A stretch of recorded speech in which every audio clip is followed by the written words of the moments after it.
想了解一下，为什么近期出现确诊的病例大幅增加？我们是在应对疫情方面，应该说准备不充分，包括防控的措施不严，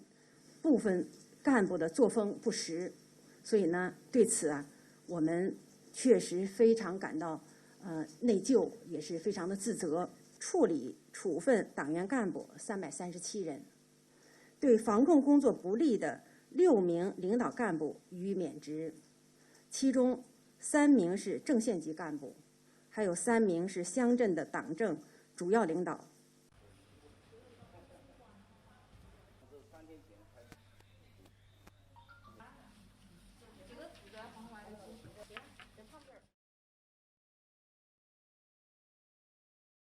应该说，对于这些问题披露出来之后，我们要努力的弥补。我们想，这是我们改正错误的最好的办法。那么，我们将正视这些问题，